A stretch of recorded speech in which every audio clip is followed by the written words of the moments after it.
Hello, my name is Vytautas Jasiulevičius, and today we're going to speak about leadership. But before we start, I would like to introduce myself. I have experience of working in several companies and different leadership positions. At the moment, I am Agile Coach here in Danske Bank. For the ones who doesn't know, Agile Coach is one of the leadership positions in the bank, which is mainly focusing on the team effectiveness, performance, and growth. There is one common thing between all the experiences that I had before, and it is a job interview, and to be more precise, one specific question during them. When I started my career 14 years ago, I got a question during the job interview: where do you imagine myself in 5 years? Without hesitation, I said, I want to be a manager. Back then, I had no clue about the word leadership. And now, when I'm a leader, I sometimes ask a similar question during the interviews, and the answer is almost the same. People always want to be leaders or managers. And it's completely fine, and there is nothing wrong with that. What I have noticed that sometimes leadership role is romanticized, and challenges that it faces is not taken into the consideration. So today we're gonna break down 5 main challenges that the leaders face in their daily life, and we also discuss how we might overcome them. And the challenge number 1 is politics. And there are a few aspects that we need to take into consideration when talking about politics. One thing is that you are representing the organization. So one thing that you get some messages from the top managers, from organization itself, and you need to deliver to your team. There might be some uncertain changes happening in the organization, but you need to stay positive and give this message to the team as well. Another thing is that you're representing your team as well. Your team might have some ideas that they want to improve, change, or have some different ideas where they want to improve. And you are the one who will take those ideas and try to get approval for it, try to get budget for it. And sometimes you will get a no for it. And to be honest, it might be that you will get more no's than yeses. And I have a story here. In one of my previous positions, I was responsible for carrying out the improvements in the operations team. And we got an amazing idea to save a lot of time for employees. We needed to create a scripting tool, and it would save enormous time for our team. I talked to my peers who were responsible for the same improvement ideas in different teams. And they said, well, probably this idea will not go through in this organization because it's too risky. Then I talked to my immediate manager and asked his opinion.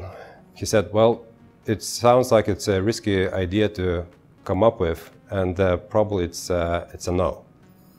I waited for the department meeting where we were discussing with the department manager what kind of ideas we can implement in our department, and I presented this idea, presented what outcomes it would give and how beneficial it is.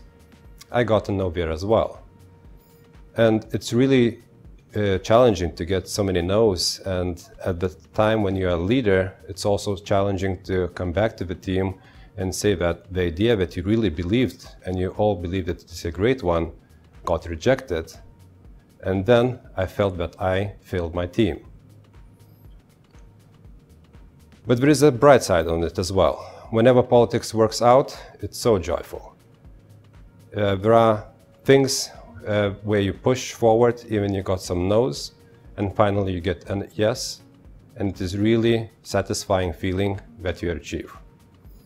And to carry on my story, whenever we came back to my team and I said that, well, we got a rejection, we thought, okay, so what were the problem? Maybe we didn't sell it correctly. Maybe we didn't send the message correctly that it is a good tool and it's actually not risky at all. So we came up with the idea that we will create a demo tool that presents the idea in a nutshell, and just to test it out, and that it would be possible to feel it by our own hands how it works. We also implemented some risk controlling actions so that it would be fully controlled. And then there was a department head visiting us together with IT security head, and we asked to book a meeting with them and present the tool. We presented it.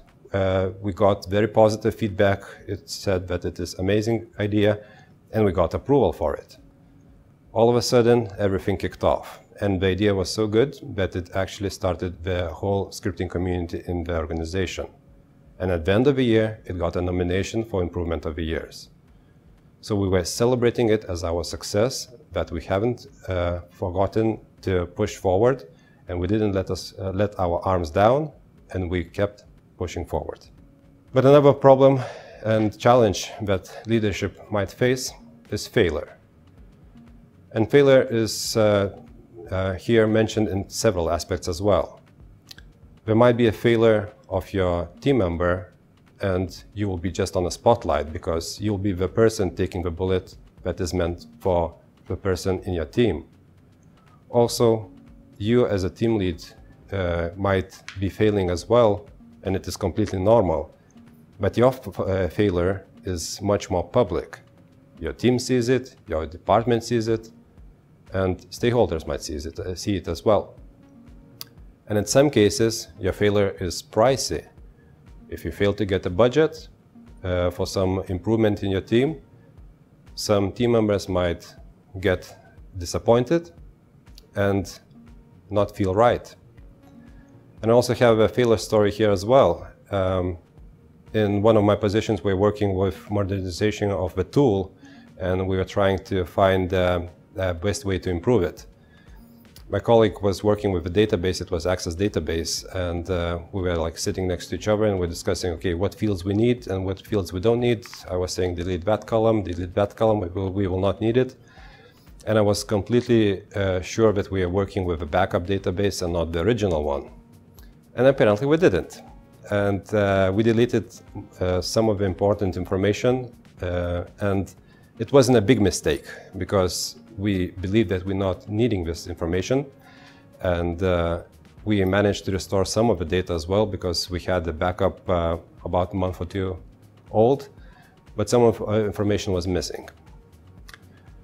But the point is that this failure was used in the future in some discussions and in some negotiations as a leverage point. That, oh well, you deleted that point, you lost some data, so you're not reliable as a group. So that was priced as well in the future. And when talking about failure, there is a trust somewhere close to it as well. Sometimes people say that you lose trust whenever you fail to complete something that people believed you will carry on. But also, it's quite interesting that you might build trust by failing as well. And the most important part is by discussing your failure.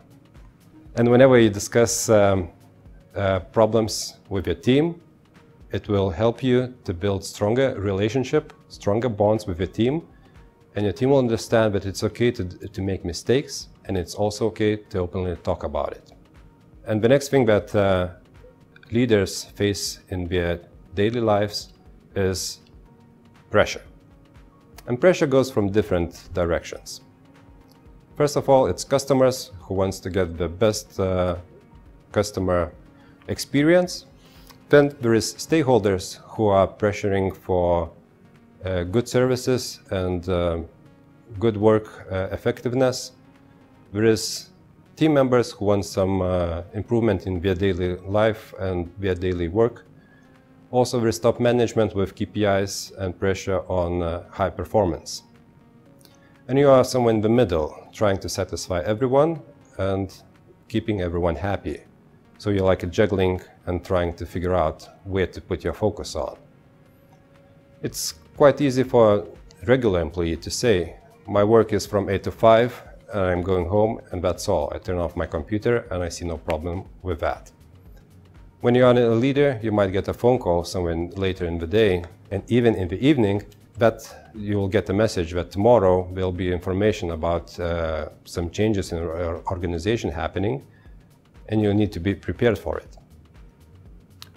So work-life balance is a bit more tricky when you're a leader. But there is also a good point. Whenever you have hard moments, you can turn up to your team and ask for help. And whenever you get the help from your team members, you're also building stronger bonds with them and a relationship, and it gets even stronger. And also have an example here as well. In one time when I was a team lead, I was hiring for 2 positions in my organization. It was 2 different positions. It was quite a hectic period. I had some personal issues dealing in my life. I had some personal losses. And I had quite a huge stress level at that moment. And then I got the news that I will need to hire a 3rd position, which was never in my team before, and it's a completely new one, and I need to prepare quite hard for it. And I felt, well, this is probably the limit, and I'm not able to do that at all. And I remember I was talking to my team member, and I was thinking, okay, let's try it out, and I will suggest her to participate in some of the job interviews and just to test it out and see it as a growth opportunity for her, and check if she accepted it. She did, and we tried it out, and it went out smoothly. She kind of removed a part of my workload from the interviews. She got some valuable experience as well, and that she used in the future. And for me, it was a great relief that all the job interviews went through smoothly, and finally we hired good candidates in all the positions. But also there is a people question in general. And there is a saying that you are a true leader whenever you hire a person, you promote a person, and when you fire one. And in all those 3, there are different challenges. We kind of discussed the first part about the hiring part, but it might be difficult to hire when there is a huge workload. Regarding the growth, it also can be challenging because people might not want to grow as fast as you want. And if you try to push them, you can get a pushback and not be successful. People might have some problems in their lives and they just want to survive at that moment and don't even think about any additional work that they want to do or some additional challenges that they want to accept.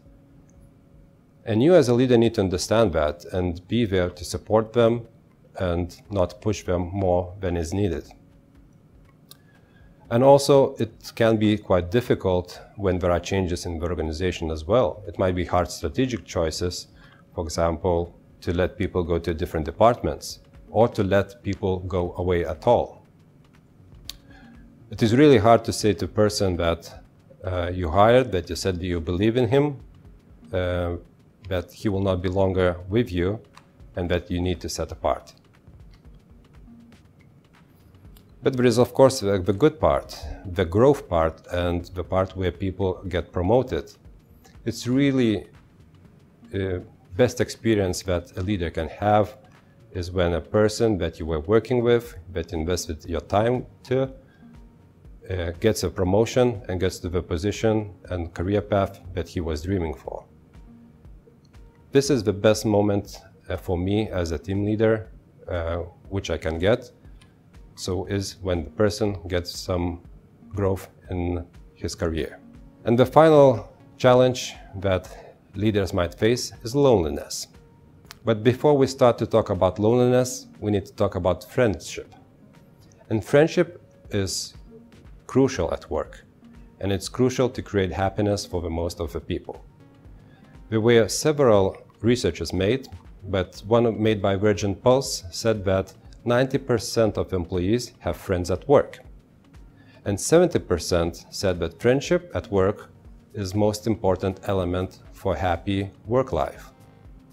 And 58% said that they would turn down the better and higher paid job if that means making relationship with coworkers worse. And also, there was another research made by Gallup, and it said that employees who have the best friend at work are twice as likely as others to enjoy workday and almost 50% more likely to report high social well-being. So we understand what friendship is and how important it is at work. So where's the challenge? The challenge is that people at the top miss out the workplace friendship, and they may suffer mightily as a result. According to Harvard Business Review, half of CEOs experience loneliness on their job, and also they can report that this loneliness actually hinders their work performance. Studies also show that loneliness is linked among the leaders to the burnouts as well. So it is really important for us to focus on this point and try to find the friendshipness in the workplace. So as a leader, you might be needing to focus on other team leads. Maybe you can have a leadership team that you can discuss open questions with. Also, you might have a mentor that you can talk to and discuss more openly about the problems that you face, and also discuss some questions. And also, it's really important to have a focus and awareness about your emotional well-being. It's really important that we check upon the stress that we face, and also about the loneliness. And there are some things that we can do to remove it, or at least reduce it. And there are very simple things, like exercise. You don't need to be an Olympic weightlifter to do that. A bicycle ride or a long walk will do just fine. Pay some attention to meditation, just 10 minutes per day, and it will be fine. Also, friends and family outside the work, they might help you to remove your thoughts from the work, get relaxed, and also solve some problems as well, just to talk out and be there. Also, some experienced help can help you, like a psychologist who can discuss with you some problems and also relieve you from the stress. And also, the most important thing is to do something that actually gives you joy and boosts your energy. If you feel that you need to go out and jog for 30 minutes and that will give you a boost, do that. Because afterwards, when you come back, you will feel much more energetic and you will do more at work as well. And now we covered all the challenges, probably not all the challenges, but some of the challenges that leadership roles are facing. And I hope that you found something that you can take it from. And there is always a dark side, whatever we do in our daily life. But I would like to close my presentation with a phrase that a character from Star Wars, Master Yoda, would say: "On the bright side, you must always look." Take care.